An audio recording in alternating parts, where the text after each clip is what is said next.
Assalamu alaikum rahmatullahi wabarakatuh. Can everybody hear me? Wa alaikum assalam wa rahmatullahi wa barakatuh. How you doing, Auntie? Alhamdulillah. Alaikum assalam wa rahmatullahi wa barakatuh. Alhamdulillah. How's Dawood? How you doing, Uncle? Alhamdulillah. And yourself? Alhamdulillah. Alhamdulillah. I'm doing well. Alhamdulillah. Alhamdulillah. Alhamdulillah. I'm gonna give you a call, inshallah, after class, inshallah. Okay. Alhamdulillah. Alhamdulillah. Inshallah, we'll go ahead and jump into it and start. أعوذ بالله من الشيطان الرجيم بسم الله الرحمن الرحيم الحمد لله رب العالمين الرحمن الرحيم مالك يوم الدين إياك نعبد وإياك نستعين اهدنا الصراط المستقيم صراط الذين أنعمت عليهم غير المغضوب عليهم ولا الضالين آمين اللهم صل على سيدنا محمد الفاتح لما أغلق والخاتم لما سبق الناصر الحق والهادي إلى صراطك المستقيم وعلى آله حق قدره ومقداره العظيم أشهد أن لا إله إلا الله وحده لا شريك له وأشهد أن محمدا عبده ورسوله اللهم صل على محمد وعلى آل محمد كما صليت على إبراهيم وعلى آل إبراهيم إنك حميد مجيد اللهم بارك على محمد وعلى آل محمد كما باركت على إبراهيم وعلى آل إبراهيم إنك حميد مجيد اللهم إني أسألك من كل خير سألك منه محمد النبي صلى الله عليه وسلم وأعوذ بك من كل شر استعاذك منه محمد النبي صلى الله عليه وسلم اللهم اغفر لنا ما قدمنا وما أخرنا وما أسررنا وما أعلنا وما أنت أعلم بما منا ربنا آتنا في الدنيا حسنة وفي الآخرة حسنة وقنا عذاب النار اللهم إنا نعوذ بك من فتنة المحيا والممات ومن فتنة القبر ومن فتنة المسيح الدجال ومن عذاب النار وسوء المصير اللهم صل على سيدنا محمد رضي الله عن أصحاب رسول الله صلى الله عليه وسلم لا حول ولا قوة إلا بالله العلي العظيم لا حول ولا قوة إلا بالله العلي العظيم يا حمد الشيخ واحذر يا بعد المحضر وتعطي بنظرة تأتي من النظر عما بعد Assalamu alaikum. Welcome everyone to our weekly Maliki Fiqh class. We begin inshallah ta'ala with a hadith from Rasulullah sallallahu alaihi wasallam. This is in Sahih Bukhari, reported from Abu Hurairah radiallahu anhu. Is that right? Let me make sure I say that right. Yes, inshallah. And the hadith is as follows. The Prophet Muhammad sallallahu alaihi wasallam, qala Rasulullah sallallahu alaihi wasallam, Prophet Muhammad sallallahu alaihi wasallam said, whoever fasts the month of Ramadan out of faith and seeking reward, meaning of course seeking Allah's reward, their previous sins will be forgiven. Whoever stands in prayer during the night of decree due to faith and seeking reward, their previous sins will be forgiven. And in another narration, also in Sahih Bukhari, the Prophet ﷺ was reported to have said, whoever stands in prayer during Ramadan due to the faith and seeking reward, their previous sins will be forgiven. So this one doesn't mention specifically the night of Laylatul Qadr. It just says in general, the person who fasts, who stands in prayer during the night will have their sins forgiven. And in another narration from Sayyid al-Khudri, it's reported that the Prophet ﷺ said, whoever fasts the month of Ramadan, doesn't mention standing in prayer, it just says whoever fasts the month of Ramadan, acknowledging its limits and guarding it as it should be, then it will expiate the sins which came before, meaning that person will be forgiven for the sins that they committed prior to the Ramadan. So we are going to continue our discussion about fasting in preparation for the month of Ramadan. And I am going to type in the chat a link to a book, a translation of a book called Ashmawiyah, Matan al-Ashmawiyah. And I believe pretty much everybody that I see in the Zoom here was here with us last week. So we, inshallah, are familiar with this book, Matan al-Ashmawiyah, which is the book that I usually use to guide our discussions of fasting in preparation for Ramadan. The information is essentially the same, or very similar to what we learned from our lessons with Sheikh Ami. Alhamdulillah. So we are going to go from where we left off, and I'm going to try to end this class at the 1 hour mark sharply, but I'm also going to try to leave some significant time for questions and answers at the end, inshallah. So hopefully I'll be able to do those two things. Let me add the people who just came in. And Brother Keenan, you there? Assalamualaikum. Hi. Alhamdulillah. I'm going to make you a co-host. If I miss anybody who's trying to sign into the class, inshallah, you can let them in. Is that okay? Yeah, for sure. Alhamdulillah. Alhamdulillah. Welcome to those who just joined us. Alhamdulillah. So as I said, we're continuing our discussion about fasting during Ramadan. And super quick recap, we mentioned last week that we began by talking about the intention. Of course, Ramadan is a fard.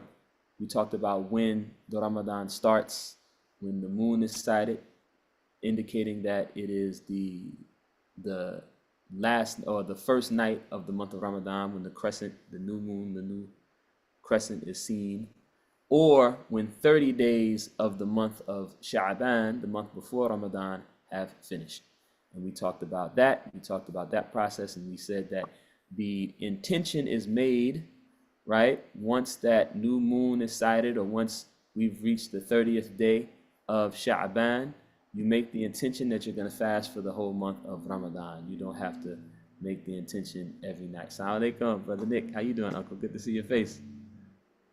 Alhamdulillah. But you make the intention once at the beginning of Ramadan, and you don't have to renew your intention. You don't have to make a new intention, for instance, every night before you fast for the following day. But if your fast is interrupted for some reason, perhaps you traveled, perhaps you may get sick during Ramadan and have to stop fasting for some time. In that case, when we return to the fast, we renew our intention. And we mentioned that it is from the Sunnah. It is from the Sunnah to delay the suhoor meal. Meaning, it is a sunnah to eat something before the day begins. So every day before you begin fasting, before Fajr comes in, before Salatul Subh comes in, right? Both of these names are names used to refer to the same prayer. Salatul Subh is also called Salatul Fajr. When that prayer comes in is when you have to stop eating, when you begin your fast. And you should eat something, even if it's something very small, like maybe just a couple of dates or something, before you begin the fast. This is from the Sunnah of Muhammad sallallahu alaihi wasallam, and it's a mercy for us. So you should eat a little something, and you should eat it shortly before you begin the fast. You shouldn't, for instance, get up or it's not the best for you to get up an hour before the prayer comes in and eat, and then wait, 45 minutes or something, or get up 2 hours and wait another hour and a half before you begin the fast. It's better to eat something shortly before the prayer comes in, right? Shortly before the prayer comes in. And it's also, but if a person doesn't eat any suhoor, it doesn't invalidate the fast. If a person eats their suhoor much earlier before the prayer comes in, it doesn't invalidate the fast or anything like that. Also, it is from the Sunnah to break your fast as soon as Maghrib comes in. As soon as the sun sets, this means Maghrib is in, it is time to break your fast. Before you pray, you break your fast. And it is a sunnah to do it right away. It's a sunnah to do it right away. Allahumma salli ala Sayyidina Muhammad.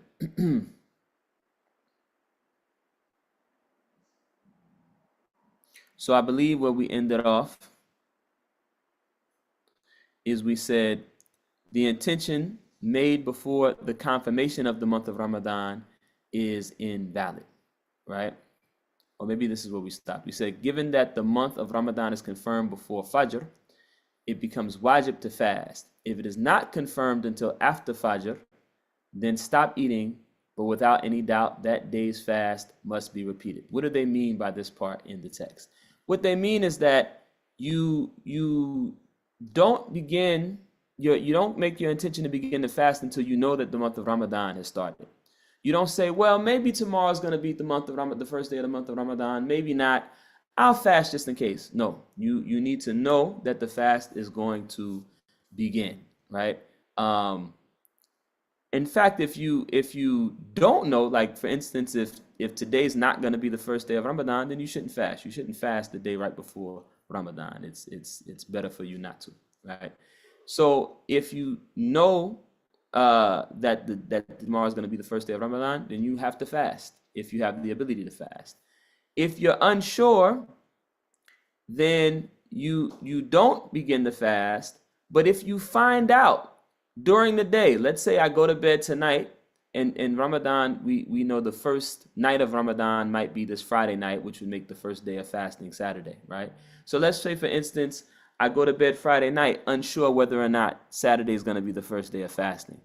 And I wake up and I don't know if it's, Fajr comes in. I don't know if it's Ramadan or not. But let's say around 9 or 10 o'clock, after the sun has risen, I find out that today is in fact the first day of Ramadan. I should stop eating and fast for the remainder of the day out of respect for the sacredness of the month of Ramadan. But I have to make that day up after Ramadan is over, because I have to have a complete day where the intention is made before Fajr comes in, before soup comes in, and where I fast for the entire day.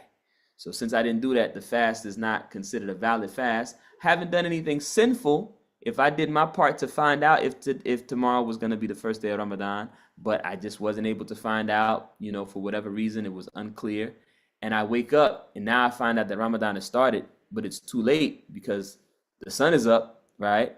Then I should stop eating, but I should make that day up. I should make that day up. Alhamdulillah. And I'm going to try to go through this material a little bit quicker, but I'm going to ask that you please stop me if anything's unclear or you need me to repeat it. I always end up going slow and saying things several times because I'm worried that someone might miss something. If you have a clarifying question, please do type a clarifying question in the chat, or take yourself off mute and let me know you have a question, or type the text in the chat on YouTube if you're watching via YouTube, right? If you have a clarifying question. If your question is about something that I have not said, then try to wait and hold your questions to the end of class so we can get through the lesson, inshallah ta'ala. So this is what they mean by this part. They go on to say, the niyyah, the intention made before the confirmation of the month of Ramadan, is invalid. Therefore, if one makes an intention before the sighting of the moon and morning comes without them having eaten or drank anything, but later they realize that the day is in fact one of the days of Ramadan, they do not count it as one of their days of fasting during Ramadan. However, they should refrain from food and drink on that day because of the sacredness of the month. But they should later replace that day. So I just basically restated, I read the text and it restates in more detail what I just said a moment ago. One does not fast the day of doubt, fearing that it might be a day of Ramadan. However, it is permissible to fast that day if it coincides with a voluntary fast or because of a vow. It is recommended to refrain from eating at the beginning of the day of doubt for people to have a thorough confirmation of the sighting of the moon, and if the sun rises and the day progresses and nothing is confirmed, then people should eat. What do they mean by this? What they're saying here, is that the day of doubt is the day when you're not sure if Ramadan starts or not. Like, let's say Friday night, we haven't seen the moon, but we're waiting to see if anyone sees the moon. That would make Saturday the day of doubt. That would make Saturday the day of doubt. That day of doubt, when it might be the last day of Sha'ban or it might be the first day of Ramadan, you shouldn't fast unless, right? And this is a more detailed explanation or even correction of what I said a moment ago when I said you shouldn't fast on that day, unless this coincides with a day when you normally fast. Let's say you fast every Monday and Monday and Thursday, for example, and you've made this something that is your regular practice. Then you can fast that day with the intention that if it's not the first day of Ramadan, it'll be a sunnah fast, right? And if it is the day of Ramadan, it still would just be a sunnah fast for you, because why? The day doesn't count as one of your fasting days for Ramadan if you don't make the intention beforehand, right? Before the day starts, right? Or if you made a vow, like let's say I vow that I'm gonna fast so many days for whatever reason to expiate for a sin I committed, or if I say I broke a vow and I'm fasting a certain number of days as expiation for the vow that I broke, then I can fast that day. But aside from those situations, you shouldn't fast on what they call the day of doubt.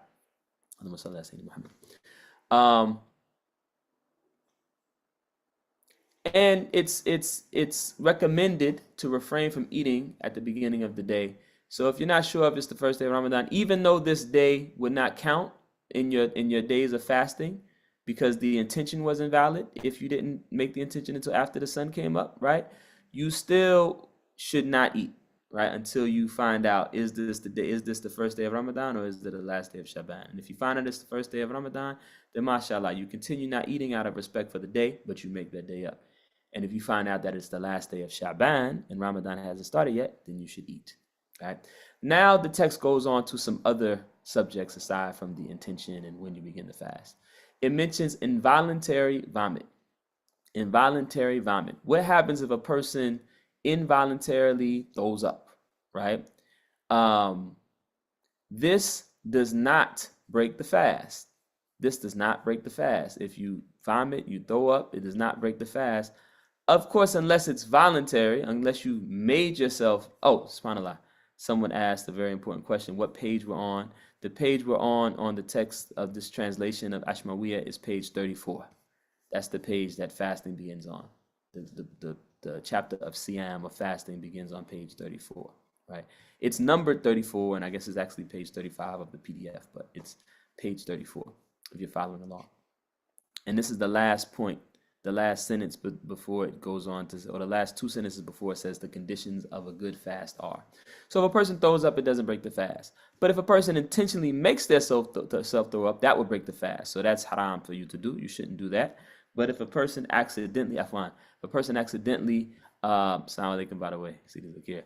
If a person accidentally vomits, it doesn't break the fast unless they swallow some of what they vomited. If they swallow back part of what they vomit, then the fast is old. You have to make up that fast, right? And I want to make this clear. When they talk about vomit, they're not talking about like the acid reflux. Like if just a little, you feel a little something negligible come up through the throat into the mouth. They're not talking about that. They're talking about vomit when it has to be a significant amount, not just a very small negligible amount. So don't let the shaitan, a'udhu billah, make you start to doubt the validity of your fast over very small things, right? You burp and you feel like a little bit came out in your mouth, right? And you swallowed it inadvertently. Don't let this make you think your fast is invalid. That's not what they mean by vomit. By vomit, they mean vomit, like a significant amount comes out, and should come out of your mouth, because you shouldn't swallow that, because that would break the fast. And in general, that's not something that you want to swallow. And they go on to mention that the fast is not broken by a wet dream nor cupping, but the cupping of a sick person is disliked with the fear of worsening their illness. So a wet dream, and this may be something that, maybe we're not used to talking about in religious settings or whatever, but, we're taught by teachers that you should not let shyness is a good thing, right? You should be shy to talk about certain things, for instance, in mixed company, but the shyness should not keep you from learning what you need to learn to fulfill the requirements of our religion, of our deen, right?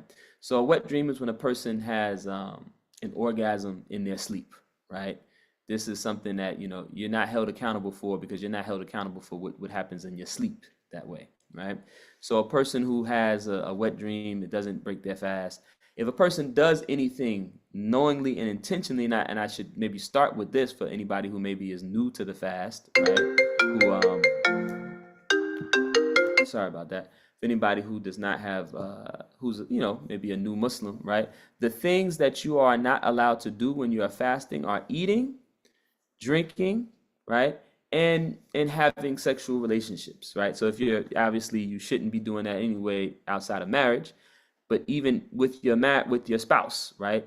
You're fasting from, intimacy, from sex, right? This would break your fast. Also, you should not do anything that would cause yourself to become aroused and have an orgasm, because an orgasm would also break the fast. So sexual intercourse, an orgasm that you yourself willingly and intentionally bring about, right? As opposed to a wet dream, which is something you don't have control over. Also, they talk about in the books of fiqh of a person's riding a horse. If it's very cold, there are other things that can cause a person to experience an orgasm physically uncontrollably that don't have anything to do with sexual pleasure. Those things you're forgiven for.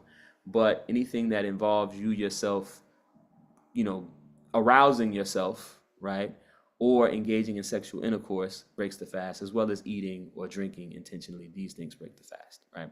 So, Allahumma salli ala Sayyidina Muhammad.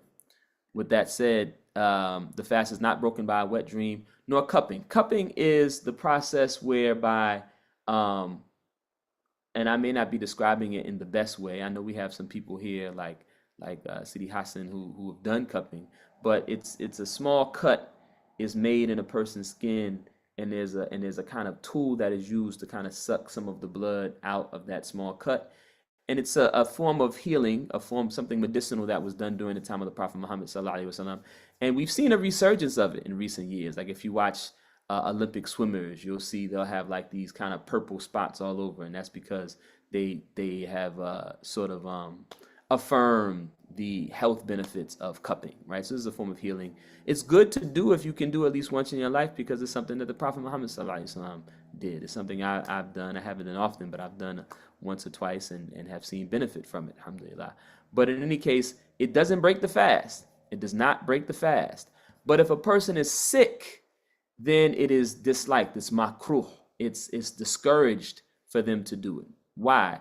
Because there's a fear that it could actually worsen the illness, right? It could actually worsen the illness, whether it be, from a loss of blood or whatever, could cause it to worsen the illness. So if you're sick, it's disliked, is something you should avoid, right? But if it's something that a person is doing, this is a form of medicinal maintenance, not a cure for any illness, it doesn't break the fast.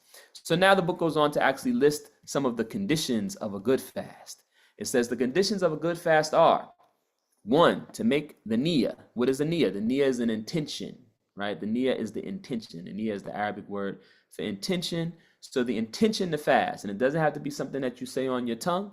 It can be something that is in your heart and in your mind. I make the intention that I'm going to fast for the month of Ramadan, for these days during the month of Ramadan. And as I said before, you only have to make a new intention if your fast is interrupted. So if I'm fasting and I get through the first 11 days of Ramadan and then I get sick and I have to stop my fast, or for women, if their menses come and they have to stop their fast, right? Then when we return to the fast, we make another intention. And that intention, again, lasts as long as we don't have to interrupt our successive days of fasting. So the niyyah is made before Fajr, right? Before Subh. Subh and Fajr, again, mean the same thing. So before the dawn prayer comes in, right?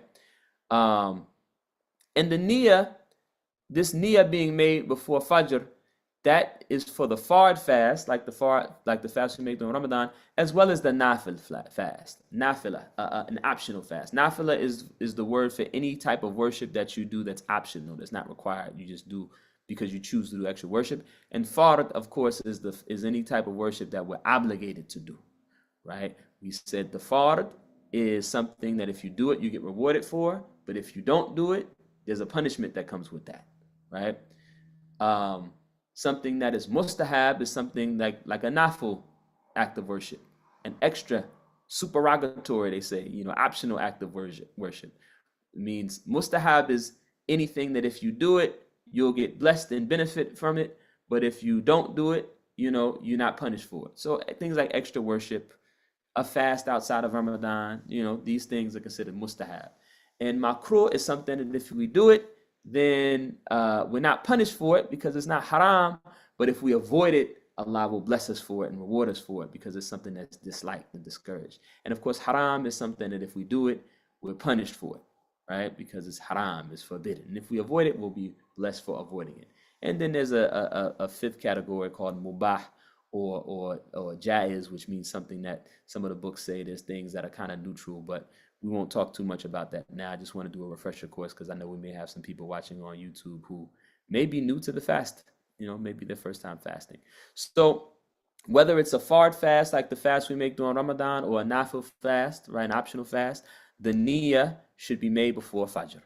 And one niyyah suffices for all the fasts which are made consecutively. So if I'm fasting for 5 days, one intention to fast for the next 5 days is enough. If I'm fasting for 30 days or 29 days during Ramadan, one intention to fast during Ramadan is enough.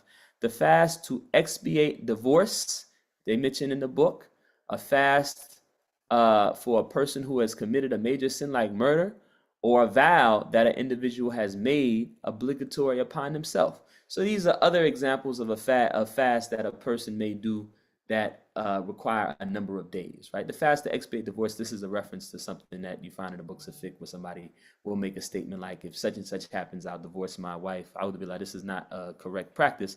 But if a person made such a vow, right, one way they can make up for it is by fasting for a certain number of days. I don't remember the number, but it's a certain number of consecutive days. If anybody remembers the number, you can type it in the chat, inshallah ta'ala. But just give us some other examples of fasts that are done over multiple days. As for the optional but consecutive, and all those fasts were mandatory fasts, right? A person who makes a vow to fast or has to expiate from making some kind of major sin, you have to make that fast. But as for the optional but consecutive fast, like a person who says, one of the fasts that people do from the sunnah is they may fast on the 13th, 14th, and 15th days of the month. This is something that the Prophet ﷺ informed us we can do as a form of nafil prayer, of extra worship, to fast the 13th, 14th, and 15th of every month, right? If you choose to.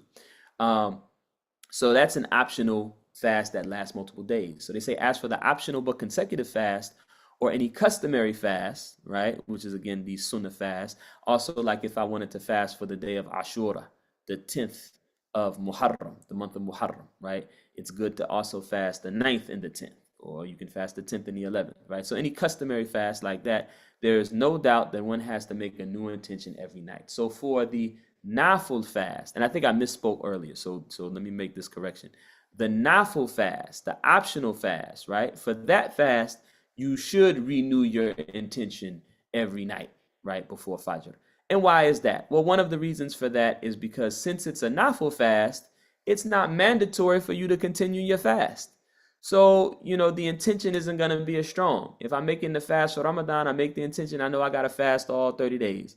But if I'm fasting for something like the 13, 14, 15 days of the month, I may say, I might fast. I'm going to make my intention to fast the 13th day, but the 14th day I may break it. And so in those nafil fasts, those optional fasts, you should renew your intention every night before the recurring fast. Before the fard fast that are consecutive, one intention is enough.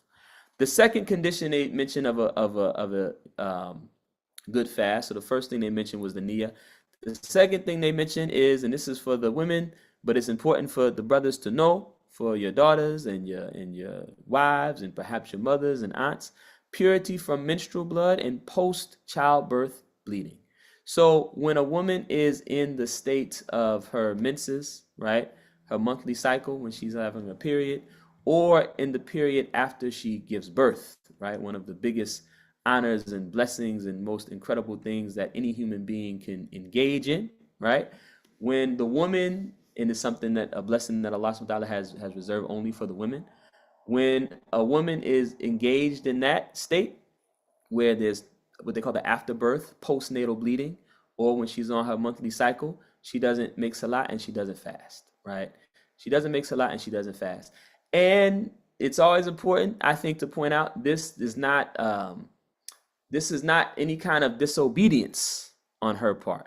In fact, if the woman feels that she is missing out because she doesn't get to make salat or she doesn't get to fast for a time of Ramadan, she should take comfort in knowing that Allah is going to reward her for obeying His decree, right? Allah is not going to cause you to miss out on something, right, out of your intention to follow His rules, right?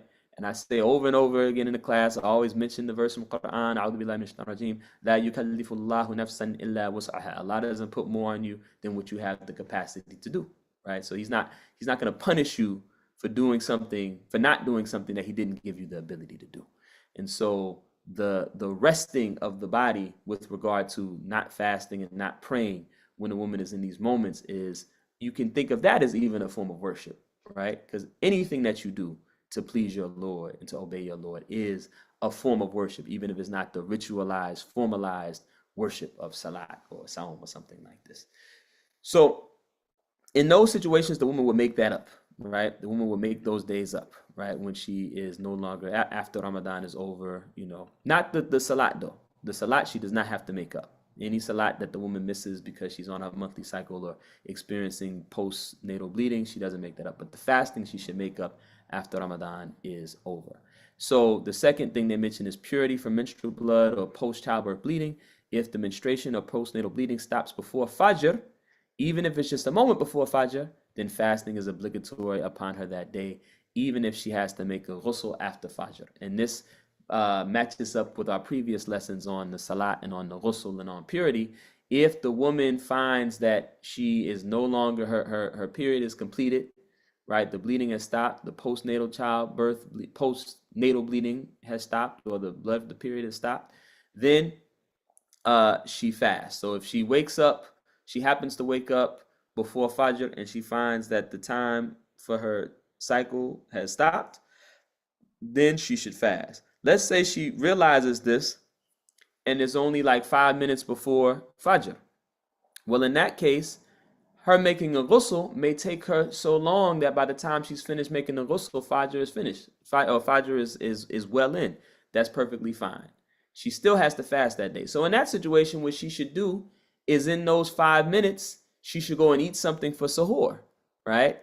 And even if she doesn't finish her sahur until Fajr comes in, she can go take her ghusl after Fajr has come in, and she can pray her Fajr prayer and fast the month of Ramadan, and everything will be accepted, inshallah ta'ala, right? And so this is what this is saying, that even if she has to make the ghusl after Fajr, if she finds that her period has stopped before Fajr comes in, then she has to fast that day. If she doesn't stop until after Fajr comes in, then she does not have to fast that day. Okay. And this is after Fajr comes in. So let's say Fajr came in 30 minutes ago or an hour, 45 minutes ago, but the sun hasn't risen. Still, if her menses doesn't stop until after the Fajr comes in, then she's not required to fast that day, and she shouldn't fast that day. The third is that one must refresh the niyyah in the case that the sequence is disturbed, either by sickness or menstruation, post-childbirth bleeding, or anything like that. We already mentioned that, right? The fourth condition they mention is sanity. As for the person who lacks sanity, like a crazy person or an unconscious person, the fast is not binding upon him or her while in that state. It is wajib for an insane person that when he or she regains sanity, that they redress the fast that they missed while in a state of insanity. Likewise, for an unconscious person, when he or she recovers, even if it is many years. So what do they mean by this? What they mean by this is if a person does not have their proper aql, right, their proper intellect, their proper faculties, then they are exempt from the fast. They're exempt from the fast. They're exempt from the salah, right? And they say in the books things like, they mention insanity and they mention unconscious, like a person who's fainted, person who's knocked out. We don't just mean sleep, right? Sleep is a different situation. Sleep, if you sleep, when you wake up, you have to make the prayer, right? Or you have to commence the fast, right? But a person who's unconscious, right? They're unconscious either because of they fainted, they didn't eat enough and they fell out, right? The coma, right? The coma is a little bit different because there's some different opinions from what I remember about what you have to make up or don't make up, right? But so we won't talk about that. But the person who's unconscious or the person who's insane, they don't pray, they don't make the fast. You don't say to them, you have to fast.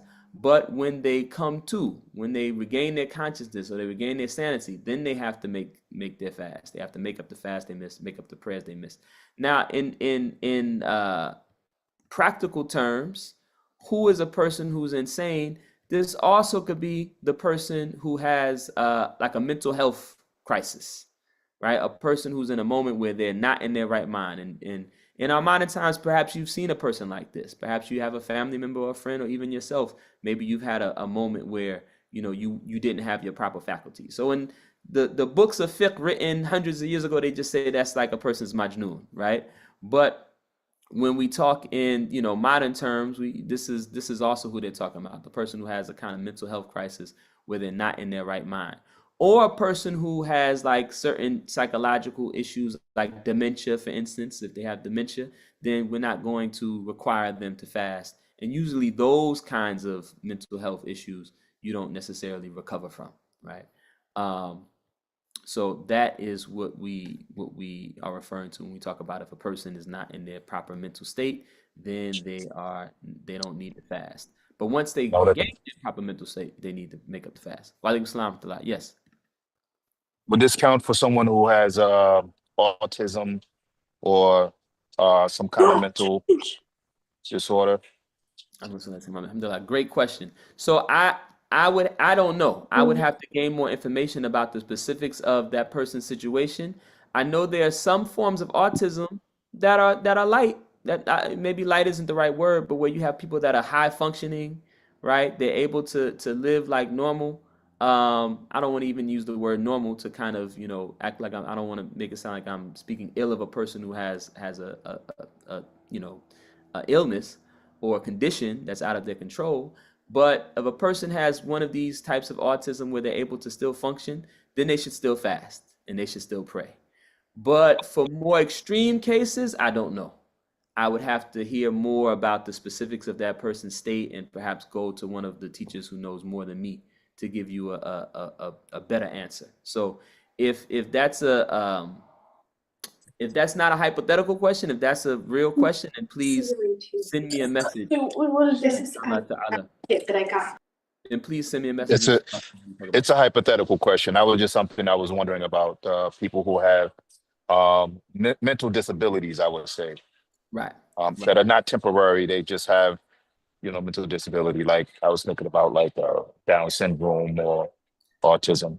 So Yeah. So I don't want to say what I don't know. I know Down syndrome is something that's a little bit more serious, right? I know anything that the scholars would say makes a person someone who we say doesn't have their proper aql, doesn't have their proper, sanity, faculties. They don't have to pray, they don't have to fast. The specifics, I would need to know more and consult with some other people. But I know autism in general, I would say, just in general, I wouldn't say that it's a blanket excuse not to fast, because we know plenty of people who have autism who you wouldn't even know they have autism, right? And they still pray and they still function within the community. Allahumma salli ala Sayyidina Muhammad. And then the fifth condition that they mention is to avoid sexual intercourse, eating, and drinking. Whoever does any of these acts intentionally without a valid explanation and not out of ignorance, he or she has to redress and do kafara, right? So they mentioned here 5 things. You got to have the intention.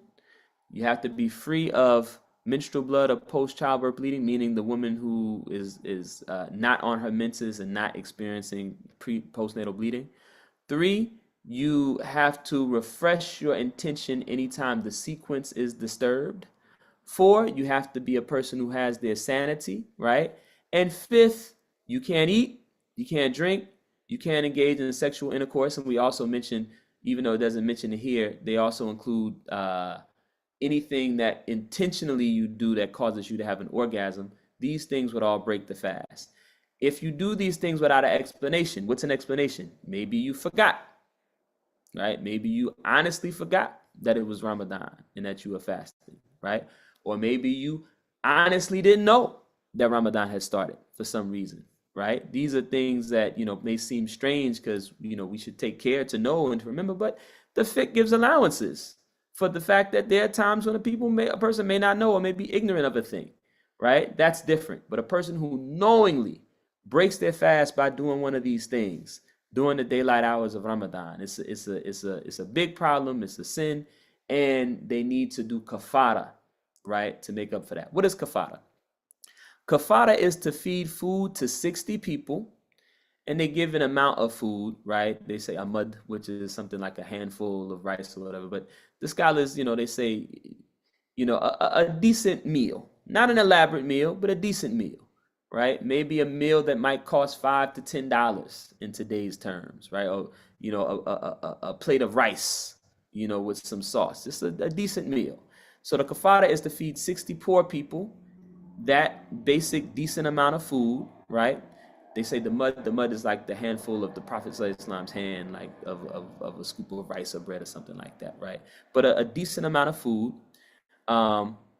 or to, and this is the most favorable. So the first thing a person does if they intentionally, knowingly break their fast is they try to feed 60 people.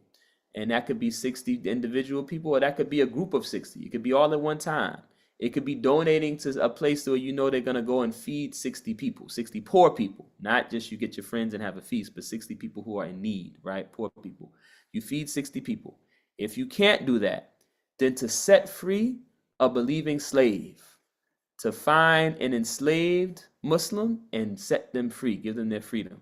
That may be kind of hard to do today, right? Unless you find maybe an incarcerated Muslim and you're able to get them out of jail, right? This is something some of the scholars say that this can be considered a kind of freeing of a slave. Or if you go to one of the places where, a'udhu billah, unfortunately, you still have people being enslaved, right? Like Mauritania, Libya, things like this, you hear stories like this, then you free a slave, right? And if you can't feed 60 people, nor can you liberate an enslaved believer, an enslaved Muslim, then you would have to fast for 60 consecutive days. You have to fast for 60 consecutive days. So 2 consecutive months. And if you had a hard time fasting for 30 days, it's probably going to be hard to fast for 60 days, right? So, and the scholars tell us that even if you fasted for 60 days, or even more than that, right, for like a whole year outside of Ramadan, it would not equal the reward that you would get from fasting just one day during the month of Ramadan. So let this help to motivate us to make sure that we don't make those kind of mistakes during the Ramadan. We pray that Allah subhanahu wa ta'ala accept our fast and protect us from having, that kind of issue.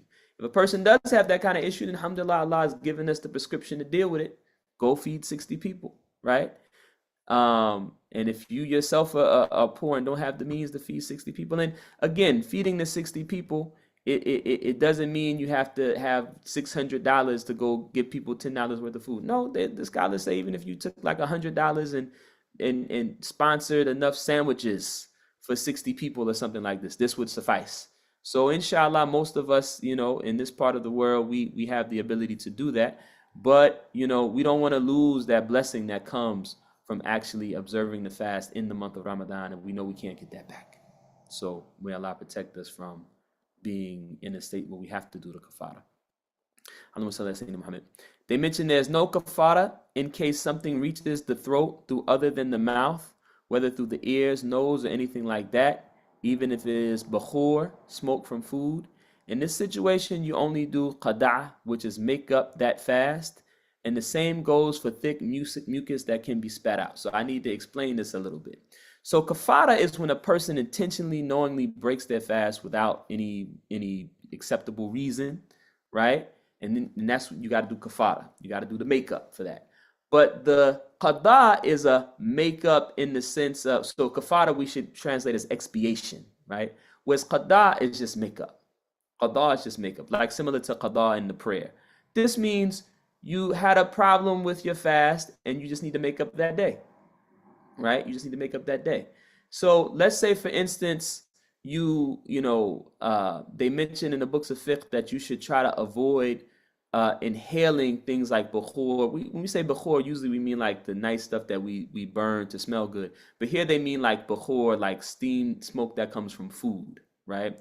So if you're burning, so if you go into a place, you should try to avoid it during Ramadan yourself. But if you go into a place where there's some bakhur burning, or you go into a place where somebody's cooking food, or you yourself cook some food, don't feel that, oh, I smelled food, I broke my fast. That's not what they're saying. But what they're saying is that it's possible that you could inhale something, right? Like maybe some liquid or something like that comes from the food or something in the air, to where you can tell that something substantive went up your nose. Something substantive went up your nose. Usually not what happens, right? Usually if you're burning something or food's cooking, you smell it, doesn't go up your nose.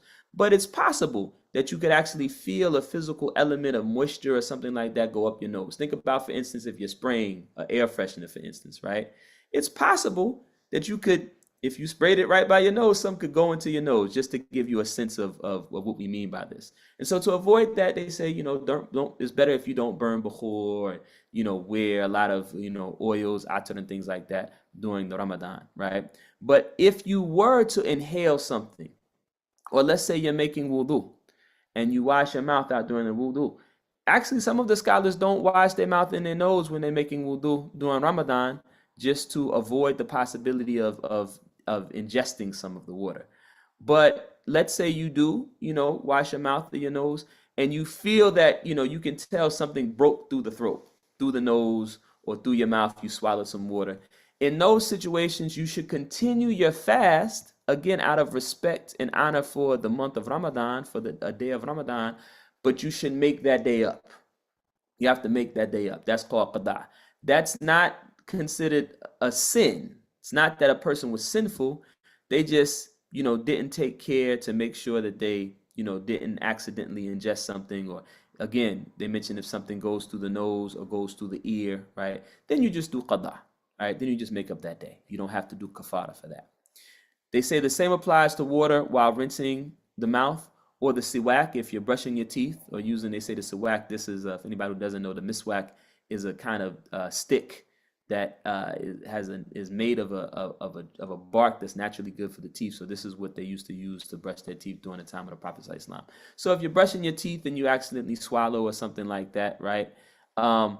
They say even that which reaches the stomach, or even by means of a hypodermic needle, right? If a person has to take a hypodermic needle or something like that, if these things cause some kind of substance to go through the throat and go into the stomach, then you would do qada, but you don't have to do kafara. You just have to make that one day up.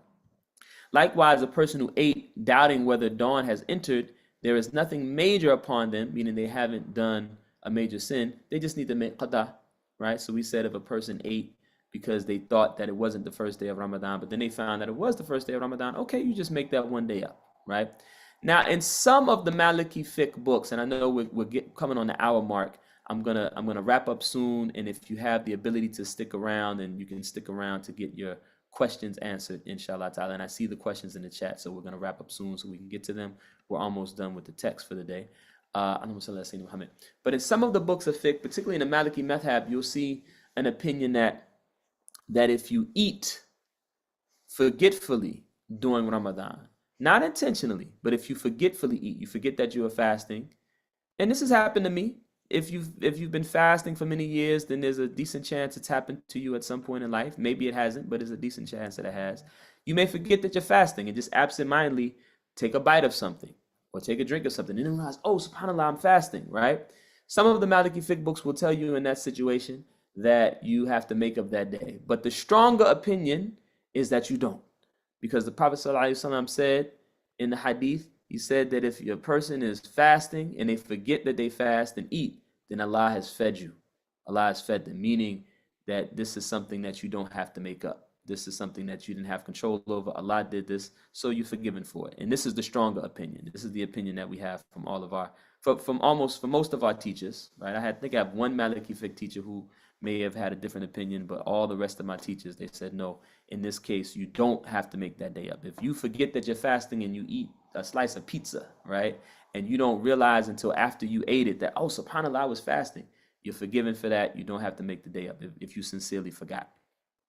Then they mention here, it is not necessary to make qada according to the majority of scholars. If one mistakenly swallows a fly, dust on the road, flour, or plaster for manufacturing, nor is feeding through the urethra, like if that person has a catheter, nor dry paint. So they mention here, let's say you're walking down the street or you're in a car and a fly accidentally flies into your mouth, you accidentally swallow it. That doesn't break your fast.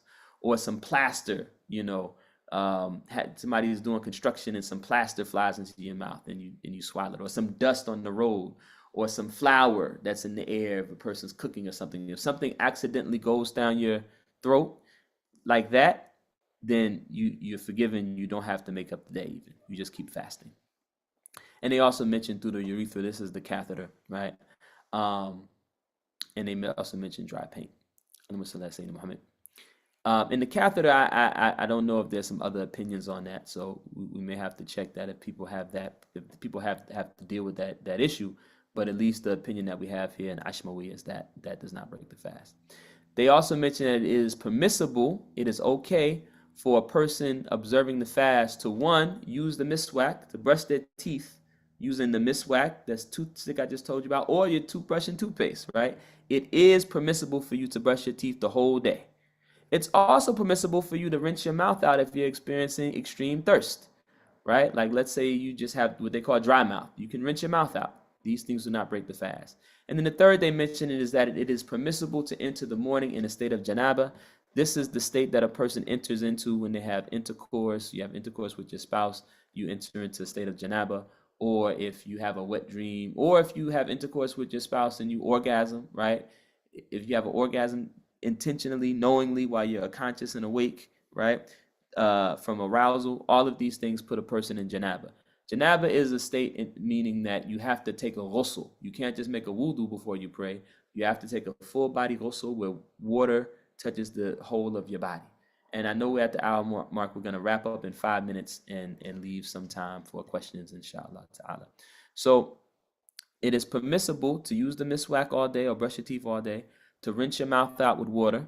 You just should take care to make sure you don't swallow any by accident, or to enter into the morning in a state of janaba. If you are with your spouse, if you're married and you're intimate with your spouse and you go to sleep and you don't wake up until after Fajr has already come in, even if you overslept, do Fajr, which you should be careful to make sure you don't miss Fajr and you pray Fajr in time. But even if you overslept and you woke up at the sunrise, it doesn't negate your fast to wake up in a state of janaba, as long as you entered into the state of janaba before the Fajr came in. And they mention the permission to break the fast in 3 cases, with the expiation of feeding being permissible. And here when they say expiation of feeding, they don't mean kafara like we just talked about, expiation because a person has knowingly and intentionally broken their fast in a sinful way, but they mean expiation here where because you can't fast, you have the ability to feed someone, one person, for the day that you missed, as a way to make up for the fact that you're not able to fast and still get the benefit, still get some benefit, inshallah ta'ala, for that Ramadan day, right? So they mention the pregnant woman, if she fears what is in her womb, right, but she does not openly eat or talk about eating. That's number 1. 2, they mention the breastfeeding woman, if she fears for her child, but this is on the condition that she does not have anyone to hire to breastfeed. We'll talk about that in a minute. And 3, for the old weak person. So there are some people who for health reasons can't fast. There are some people who for health reasons cannot fast. In those cases, that person can feed someone for the day of Ramadan that they can't fast. And they mention the third one, I'll say first, the old weak person. So a person who is at an age where they don't have the bodily strength to be able to fast. Same for a person who is perhaps sick, right? You may not have like a chronic illness where, it's not something you're going to recover from. If you're sick, like you got the flu, right? Okay, you can break your fast. And then when you're well, you make up that day that you missed. But some people have chronic illnesses where they can't fast at all, or they're older and they can't fast at all, right? Also, the woman who's pregnant or breastfeeding, right? If a woman is pregnant or breastfeeding, she can feed a person for the day that she's not able to fast. But this is one where I remember, we asked Sheikh Mahi about this once. We said, what do we do? My wife, asked, should she do while she was pregnant, or while she was breastfeeding? And he said, ask your doctor. So you have to go to your doctor and ask, is it safe for me to fast? And usually for the pregnant woman, if it's early in her pregnancy, the doctor will say don't fast because it could damage the baby. It could be bad for the baby. And if they're at the later stage of the pregnancy, they'll probably say don't fast because it's bad for the baby, or bad for the mother because she needs the nourishment to be able to carry the baby. If it's in the middle of the pregnancy, the doctor may say that she can go ahead and fast, right? Same with the breastfeeding woman. You ask your doctor and you go by your body.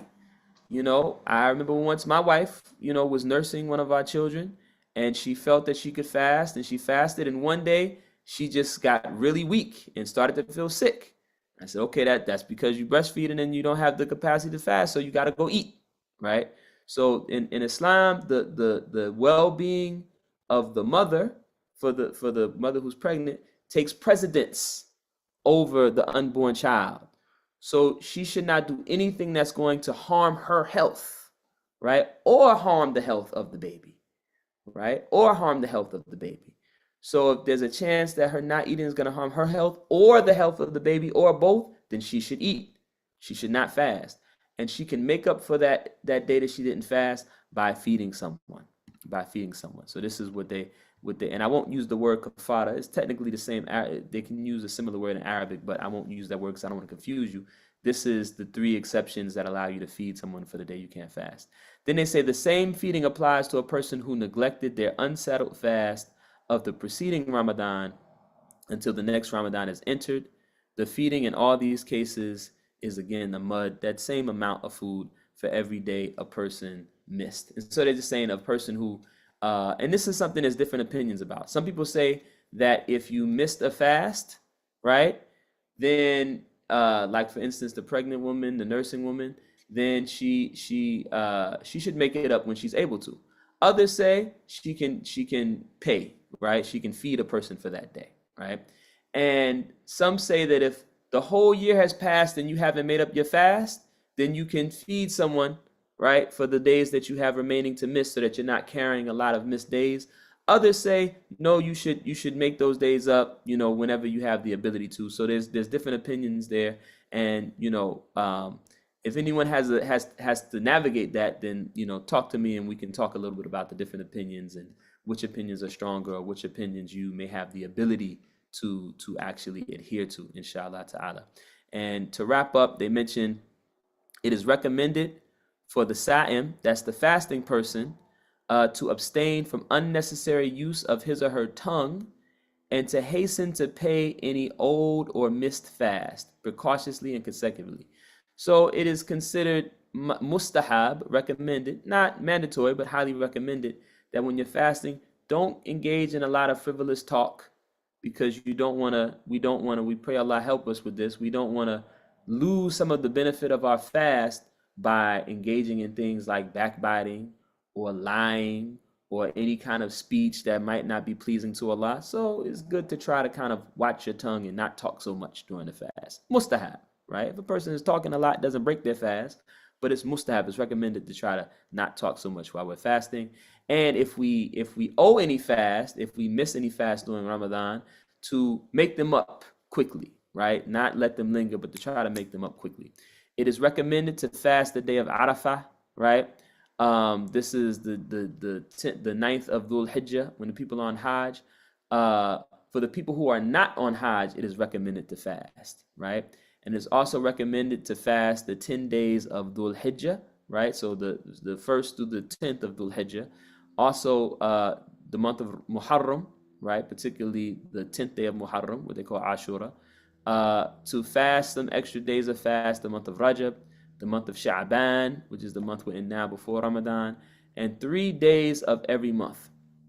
Imam Malik disliked that these 3 days be restricted to the 3 white days. So he was of the opinion that you didn't have to single out the 13th, 14th, and 15th, but any 3 days during the month.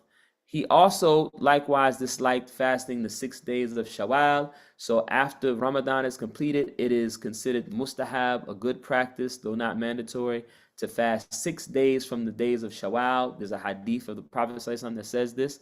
They say Imam Malik's opinion was that he didn't really like for people to single out those 6 days of Shawwal, because he was afraid that people would misunderstand this and think that this was a part of the Ramadan, that you actually had to fast 36 days, right?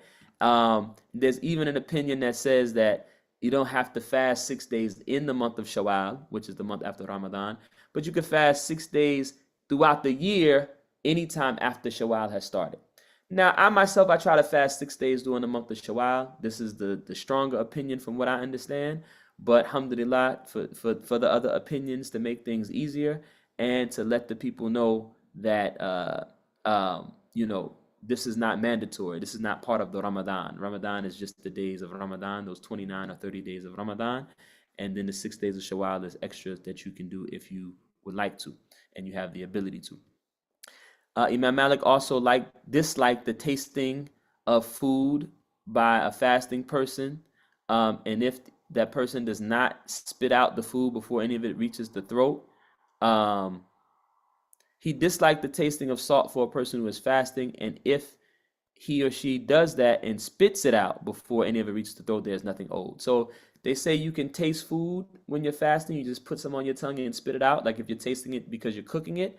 But Imam Malik disliked that. He disliked that. He didn't like for people to do that. But if you do it, it doesn't break your fast as long as you don't swallow anything. Things leading to sexual desire are disliked for the fasting person. Things like kissing, fondling, lustful gaze, and foreplay.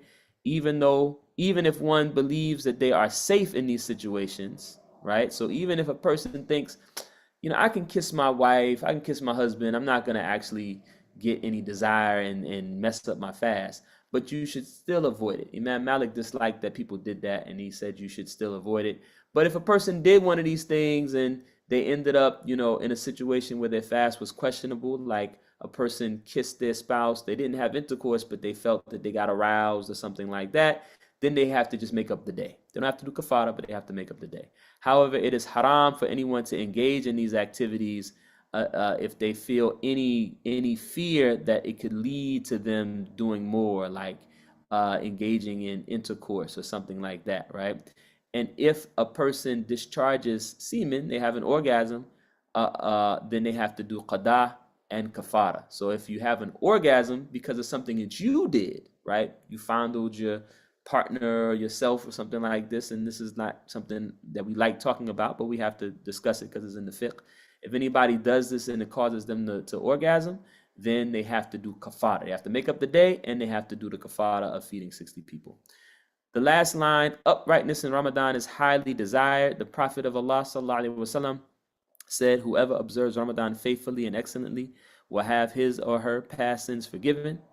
They also mention that ittikaf, to take some time in seclusion in the masjid for special worship during Ramadan is recommended, right? And Allah knows best.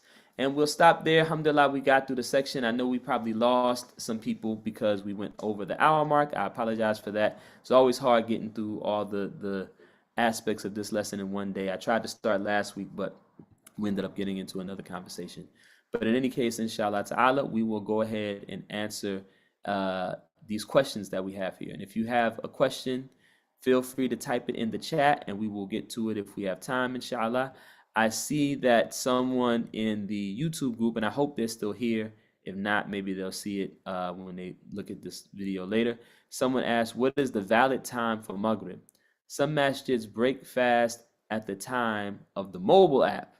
Is the better time the darkness of the sky? So generally speaking, mashallah, they had to leave for another class, but hopefully they'll see this answer, inshallah. Generally speaking, the signs are always the better thing to use to determine when the time of the prayer comes in or the time of the fast comes in, right? Generally speaking, you don't want to be relying on the clocks and the apps and the phone because they could be off, right? But two things. One, if you trust the mu'adhin, then you go with the mu'adhin. So when the mu'adhin calls the adhan, if you're in a masjid for Maghrib to let you know it's time to break the fast, then you break the fast. If the mu'adhin makes the adhan for the call to Fajr, the call to Subh, right, to let you know it's time to stop eating, you can follow that mu'adhin, right? It's not on the lay everyday Muslim to, manage, how the mu'adhin does that. The mu'adhin should be trained to do that using the signs, or if they are using some kind of device or clock, then they should be able to judge from past experience how accurate it is. So if the mu'adhin went using the signs and they saw that the signs correspond with the clock or the app over a significant amount of time, then they have the right to use that as sort of a guide, right? They have the right to use that as sort of a guide. But it's always better to use the signs. And you should try to get familiar with the signs. Get familiar with what it looks like when Maghrib comes in. You can use your app on your phone to kind of help you, and you look, okay, the app says Maghrib just came in. I look at the sky, okay, I don't see the sun. And I see there's still some light in the sky. Okay, I have a sense of what Maghrib looks like. Now you know what the signs look like, and you can go based on the signs. And when your app goes off, you can look and see, okay, the app is corresponding with the sign. So you can use the app on your phone as a kind of tool to help you. But you don't want to be totally reliant on it because the app could be wrong. It could malfunction, or it could be set to a different. This has happened to me. Your app thinks that you're still in one part of the state, but you took an hour drive to another part of the state, and the app is a little off, right? So you need to be in tune with the signs, right? Some people say that if the app is functioning properly, that it's still good to give it maybe 2 or 3 minutes just as a buffer. So if the app says Maghrib comes in at 5:30, maybe wait till 5:33. But I've seen even scholarly, knowledgeable people use the app as a gauge after they've seen over time that the app is usually right, that it usually corresponds with the signs. So if you're in a masjid, you can have husnul dhan, you can give the masjid leadership the benefit of the doubt unless you have a reason not to. I remember talking to one of our elders, he's a sheikh, African-American brother. He said back in the day, there was a community that was a very controversial community. I won't say the community, but some of you from New York who are elders may even be able to guess it. And it was a community where they were practicing Islam, but there was some unfortunate abuse that was happening in that community. The leader of the community ended up even leaving Islam and getting involved in even more heinous stuff. But at the time when he was still functioning as an overt Muslim, they had a thriving community. And this elder said he went to the community to check them out. He said, okay, it's a good community. They're making salat, right? The kids are studying Arabic. And then a message came on the loudspeaker. It's time to break the fast. It was during Ramadan. And he looked out the sky and said, I still see the sun in the sky. And he told the people in the masjid, well, the sun is still out, so it must be a mistake. He said, no, the imam said that it's time to break fast. So we listened to the imam. And so he knew this community, they weren't good. They weren't, meant to be. Maybe some of the people were sincere, but they weren't people that should be followed, right?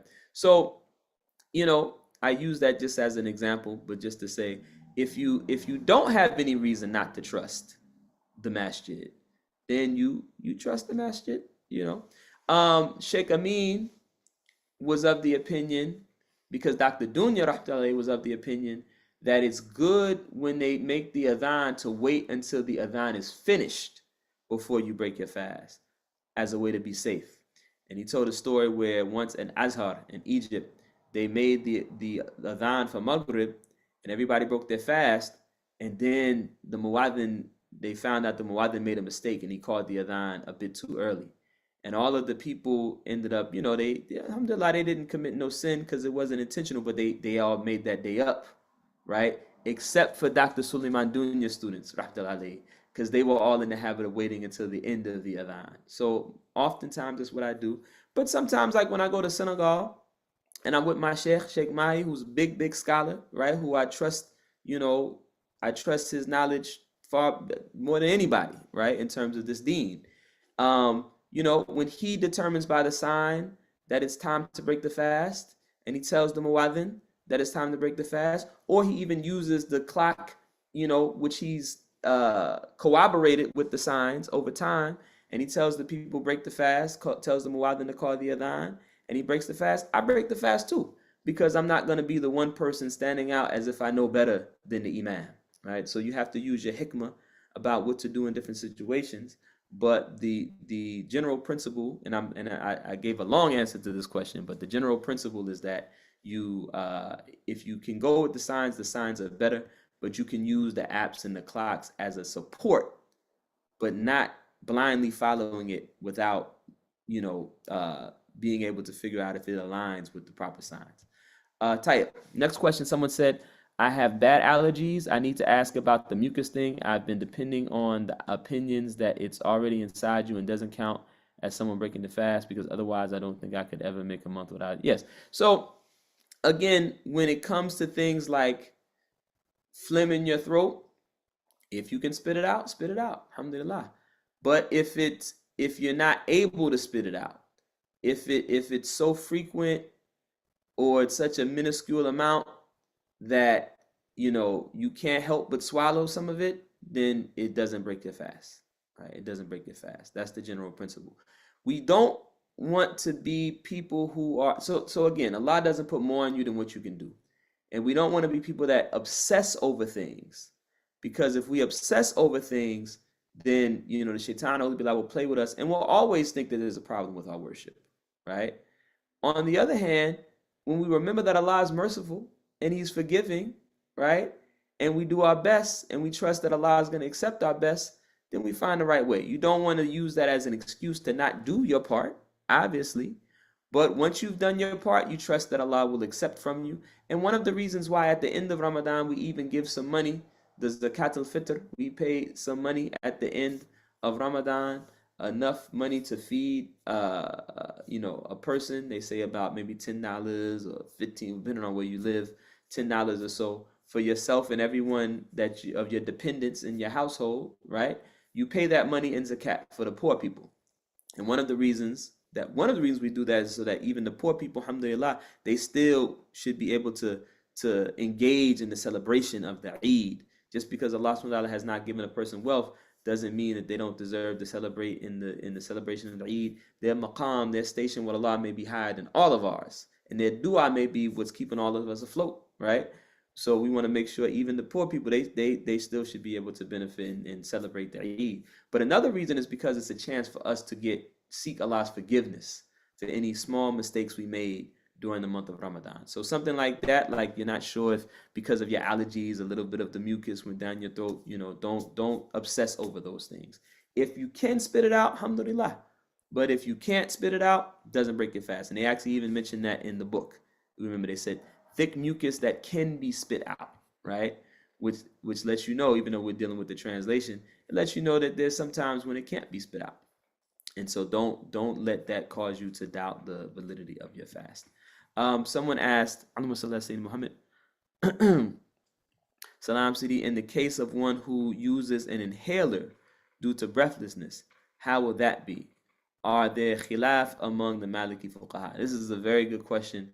I don't feel comfortable answering this question without taking some counsel about the inhaler and what are the different opinions of it, So inshallah we'll get back to you.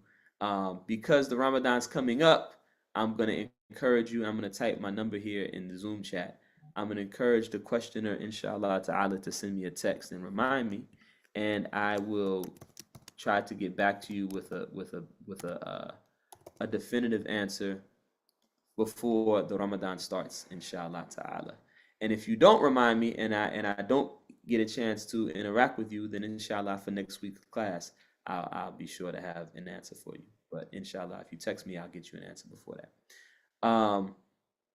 Someone asked, Assalamu alaikum, can you briefly go over the early and obligatory times for subh / fajr again? Does the fast start during the early time or the obligatory time? Tayyib. So this is an important question that comes up every year. When do we start the fast? When do we start the fast? Now I'm going to give you two opinions about this, meaning when in the day do you begin fasting? So the opinion that I follow is based on the hadith that the Prophet ﷺ said. He said, when you hear the adhan of, I believe his name is Ibn Abi Maktoum, radiallahu anhu, was one of the Sahabas. He's actually blind, but he was the Sahaba that were called the second adhan for soup. And why do I say second adhan? Because during the time of the Prophet ﷺ, and you still see this, like when we go to Senegal, to Medina Bay, they do this every day. They call one adhan at the time of soup, the time of fajr, before the prayer comes in. A little bit before the prayer comes in, the muaddin will call the adhan to let the people know, get prepared for salatul soup. If you're fasting, this is the time for you to take your sahur or even start to kind of finish up your sahur. If you want to make some extra prayers before Fajr comes in, this is the time for you to get them in, because we only have, some short amount of time, some few minutes before the actual time of Fajr. And there's a science to it. They call the first adhan at the time of what they call false dawn, when you start to see the signs that Fajr is coming in. But then after that, there's a time when Fajr comes in, when it's the time of dawn, right? So Bilal, saying Bilal ibn Rabah, anhu, the great Sahaba, will call the first adhan. And the Prophet ﷺ said, when you hear the second adhan, then you start fasting. You stop eating. You stop eating your sahur, right? Now, the scholars let us know that if you're in the middle of eating your sahur and that second adhan is called, you can finish the small amount of food you have in front of you. So if you got a couple more bites to take, or you got that last glass of water you want to drink, you can do that while the adhan is being called. But you shouldn't take a long time with that. You should do that quickly, right? And if you can finish before the adhan is called, or just as the adhan is called, it's good. So usually if the adhan is called and you stop, you're able to stop right around that time. You know, you take that last drink of water, right, when after the muwaddin starts. This is good, alhamdulillah, right? Now there's two other opinions I'm going to share with you. Well, one is an opinion and one is just a mistake. The other opinion is the opinion of Sheikh Amin. And, you know, anybody who knows me, you know, 99% of what I do, Sheikh Amin is my teacher. Sheikh Amin is my primary teacher. For the most part, I follow whatever Sheikh Amin say. This is one of the only areas, maybe one or two areas, where I've come to follow an opinion from some of my other teachers. But of course, what we have from Sheikh Amin, we know is valid and strong. So I have to share this with you too. So Sheikh Amin was of the opinion that you could even eat a bit after the Fajr came in. Like if you woke up and you see Fajr's in, but you haven't eaten anything and you want to eat a little something for sahur, you can do it. But you have to finish during the early time of Salatul Subh, the early time of Salatul Fajr, right? And we talked about the early time, the ikhtiyari time versus the dururi time, the time at which you have to go ahead and pray if you haven't prayed it. So if it was still in that early time, he said you could eat a little something, right? I don't follow that opinion. This isn't the opinion that I've gotten from some of my other teachers like Sheikh Mai. And I find the hadith that says that the Prophet ﷺ said, stop eating when you hear Ibn Abi Maktoum, call the adhan. This is a very strong proof. But if you find anybody who follows an opinion, the other opinion that we know from Sheikh Amin, alhamdulillah, it is of course a valid opinion, right? It is of course a valid opinion, an acceptable opinion. Now the third thing is a mistake, which is the people who say you have to stop eating a long time before Fajr comes in. Like you'll look at these calendars for Ramadan and they'll have a time on it that says imsak, stop eating, right? But the imsak will be a half an hour before Fajr comes in. That you don't have to do. This is just people who, they have a good intention. They want to be careful. They say, okay, let's stop eating, a good amount of time before the Fajr comes in. But this is actually, from everything I've encountered from a hadith and from talking to my teachers, this is not really what's close to the sunnah, right? Well, Allahu a'lam, a person who does that, their fast, inshallah, is still their fast is still valid, because even if you didn't eat any sahur, your fast is still valid. But that's not what the scholars encourage us to do. So when you see the calendar saying you got to stop eating an hour before, half an hour before Fajr comes in, don't pay that any mind. You can eat up until the time when Fajr comes in. That's the opinion that I follow. Someone said, Salam City, as for the miswak, if after a cycle of brushing and with that wet miswak, if one does a second round of brushing and swallows that second set of saliva, is that allowed or is it considered a form of consumption and nullified? So this question, I don't know if I fully understand. What I think the person is asking is if there's a gray area, and please, correct me or clarify if I'm right or wrong, but I think you're asking like if there's a gray area and you feel like you have some wetness in your mouth and you're not sure if it's saliva or it's from the siwak, does that invalidate your fast? That's what I think you're asking. If that's what you're asking, then I would say don't put that out of your mind. Don't obsess over that. If you're not sure if it's saliva or not saliva, then it's probably saliva, right? And you don't need to worry about that, right? If the siwak is gonna be wet. The miswak is gonna be wet. If you put it under water, you put it in your mouth, it's gonna be wet. You also have saliva in your mouth that's wet. Is some of the water gonna mix with the saliva? Of course. right? But that's unless you're sucking on the miswak or something like that, right? It's not going to be enough water to where we can say like you drank water, right? So again, I would say if I'm understanding your question correctly, put that out of your mind. Don't obsess over that. But if I'm not understanding your question correctly, then put a follow-up comment or question so that I can better understand it, inshallah. The next question, and I understand we're already at the hour and a half mark, so some people may need to go, but I'll continue to finish at least until I finish the questions that we have here now, inshallah ta'ala, before we wrap up. This always happens before Ramadan.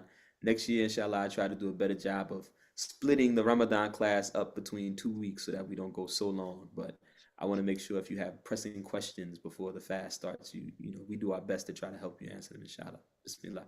Someone said, this is a bit off topic, but if you have some time, do you mind sharing your isnad? I noted it's Sheikh Amin, then Dr. Dunya, but I'm not clear after that.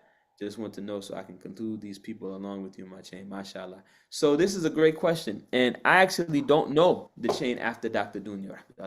So when it comes to isnads like this, when we talk about, hadith is different. Often we talk about isnad, we talk about hadith. Hadith, the isnad should go all the way back to the Prophet sallallahu alaihi wasallam. If it goes back to like a big sahaba like Umar or Uthman or Ali or Bilal or someone like this, Aisha, Fatima, if it goes back to any of these people, right, then it's permissible to say alayhi salam after Fatima's name. That's why I said it, right? But you can also say radiallahu anha. But if it goes back to one of these people and the chain after that is strong, then the scholars will still take it, but they call that like I think they call it an athar, like an account, right? But in any case, with isnad, you want to go all the way back. When it comes to things like fiqh, if there's a scholar that's a well-known and well-established scholar, it is okay to say, you study with this scholar, who study with this scholar, who study with this scholar, right? Even if you don't have an isnad that goes all the way back, because that scholar is well-known and established, right? So Dr. Dunya is a world-renowned, globally recognized scholar from Azhar that is well-respected by, the scholars of the madhab and the scholars of Aqidah, and he's well-known. So it's okay to say, well, I studied with someone who studied with Dr. Dunya, or I studied with someone who studied with someone who studied with Dr. Dunya. That's safe. But it is good if you can know the chain going all the way back to the Prophet ﷺ in whatever subject, whether it be fiqh or hadith or aqidah, what have you.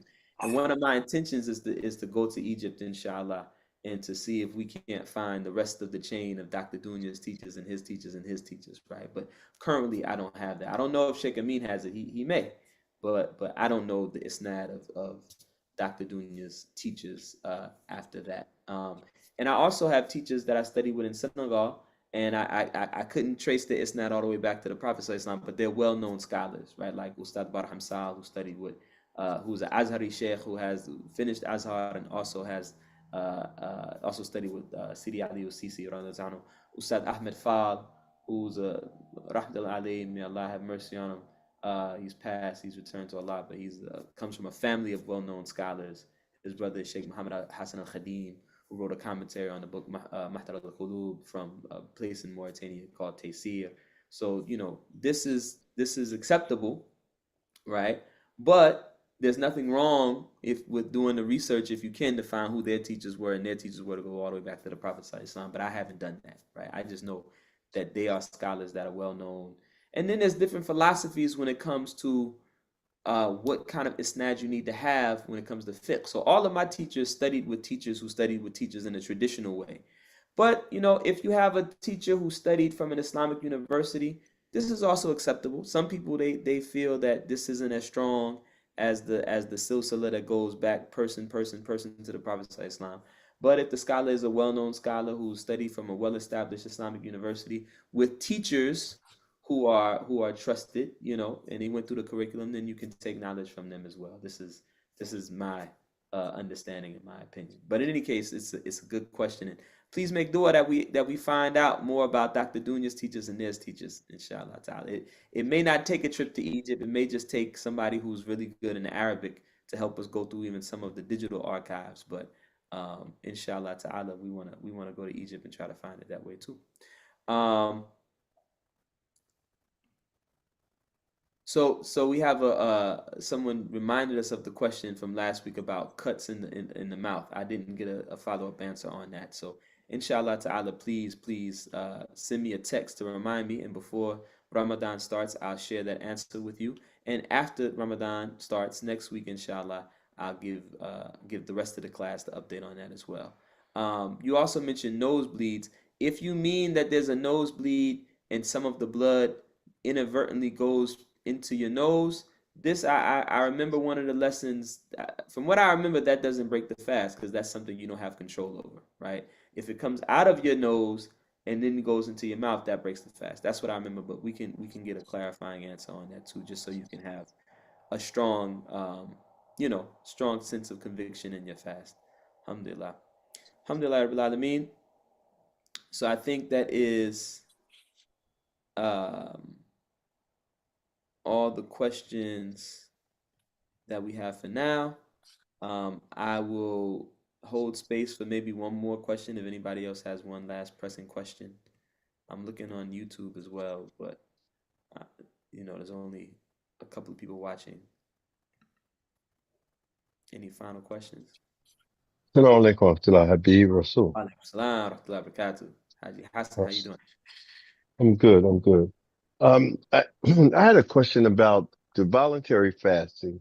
All right. The one decides not to, his usual practice is to fast voluntarily, but he's decided not to fast this time.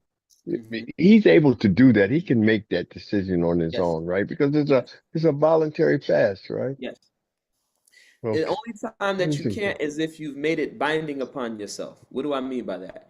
If I say I am going to make it, I make an oath, right? I make an oath. I make a commitment in myself that I am committing before Allah that I'm going to fast every Monday and Thursday. I'm going to make this binding on myself like salat. You have the right to do that. You have the right to do that. You have people in the history of Islam who have taken certain nafil, certain non-mandatory acts of worship, and they do it like we say religiously. They do it like it's a fard, right? If a person is in that state, then they shouldn't stop doing it. But if they do stop doing it, they should just make some fast to make up for that. It's like you broke an oath, and you can fast to expiate breaking an oath. They haven't done anything haram because they took something that was optional and they just made it binding on themselves. So they still have the right to change course. If they said, man, I took this on, but I took this on when I was young and strong and healthy, and now I can't do it anymore, right? Or when I didn't have children, and now I got children, I can't do it anymore, right? Whatever the case may be, they can still break it, and they would just do the fast to make up for a person who broke an oath. I forget how many days it is, but we can easily find that for you if anybody who needs it. Inshallah ta'ala, we can look that up or ask our teachers. But this is why, generally speaking, it's you don't have to take that extreme approach, right? You may have an act of worship that you do all the time, but you don't have to take that extra step and say, I am making it binding on myself. You just do it all the time. And if you miss it one time because you're sick or you're traveling or something like that, inshallah, Allah still give you the benefit for it because it's something that you do consistently, right? And it's not fard. So to miss it isn't a sin, right? So generally speaking, for people who don't, make that kind of internal proclamation, yeah, you have the right to not do something that you usually do.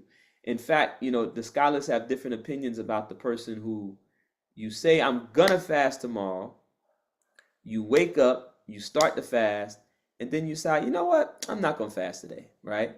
Some say in that case, you should make it up because you made the intention to do it, you set out to do it, and then you change course. So you should make it up. That's better etiquette.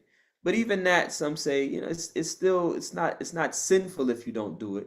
Because it's nafil, it's not something that was mandatory for you to do anyway. Does that answer your question?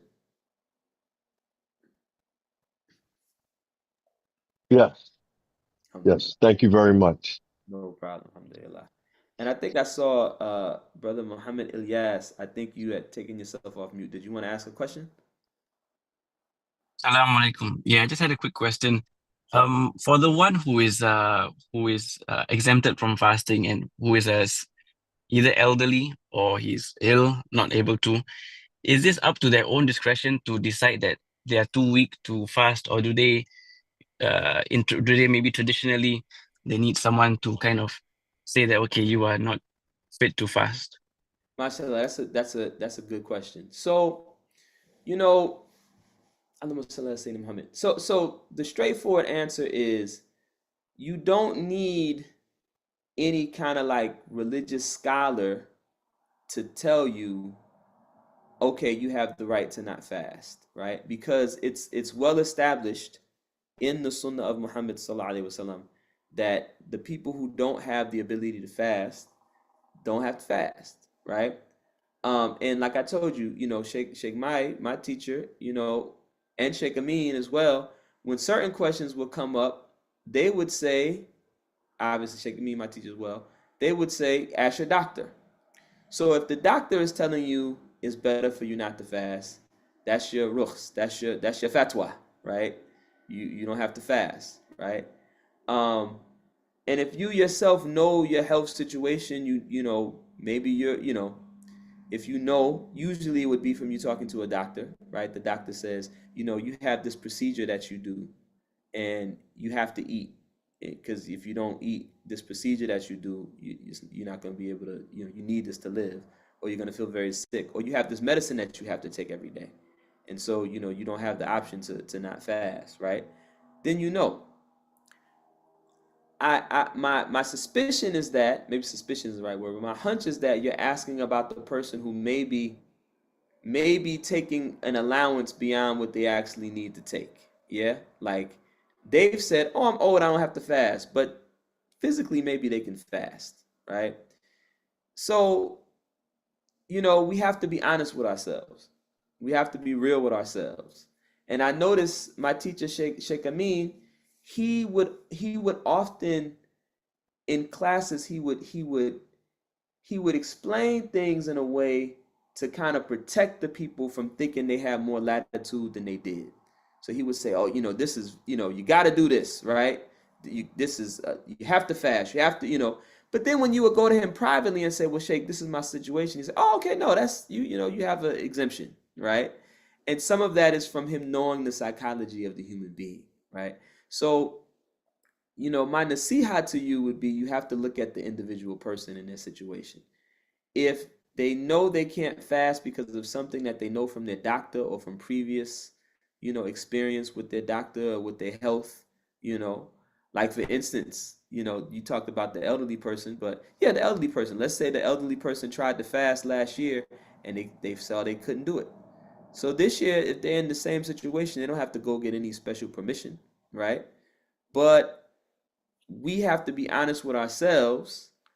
And if we know that we can do something, or we think maybe we can do something, we should talk to the doctor, we should try, we should make the effort. Because we would hate to be people who are omitting something that Allah is going to hold us accountable for doing. And we also should be wanting to get the benefit of the fast if Allah has given us the ability to fast. Does that answer your question? Very well. Thank you very much. Alhamdulillah, Jazakallah khair. Thank you for the question. And with that, we'll end with our extra long class in preparation for Ramadan. Please keep us all in your dua. Keep each other in your dua. Keep me in your dua. Keep Sheikh Amin in your dua. Keep Sheikh Mai in your dua. Keep Sidi Kaaba, who is the one who set up this Ruhul Adab program that we're teaching through. Keep him in your dua. Keep Sheikh Amin once again in your dua, and his teacher, Dr. Dunya, in your dua, who has returned to Allah. Sheikh Hassan Sisi, who's returned to Allah. Imam Sheikh Tijani Sisi, who we take knowledge from as well. And all of my teachers, all of our teachers, each other, all of us in the community, all of our families, let's keep each other in dua. And we pray that Allah subhanahu wa ta'ala bless us to get the blessing of this Ramadan, to accept our worship, to accept our fasting, to accept our intentions to engage in worship, to accept our intentions to engage in fasting, and to forgive us for any mistakes we make in the process. بجاه رسول الله صلى الله عليه وسلم. ربنا آتنا في الدنيا حسنة وفي الآخرة حسنة وقنا عذاب النار. اللهم صل على سيدنا محمد الفاتح لما أغلق والخاتم لما سبق ناصر الحق بالحق والهادي إلى صراطك المستقيم وعلى آله حق قدر العظيم. سبحان ربك رب العزة عما يصفون والسلام على المرسلين والحمد لله رب العالمين. السلام عليكم جماعة. إن شاء الله. السلام عليكم. وعليكم السلام ورحمة الله وبركاته.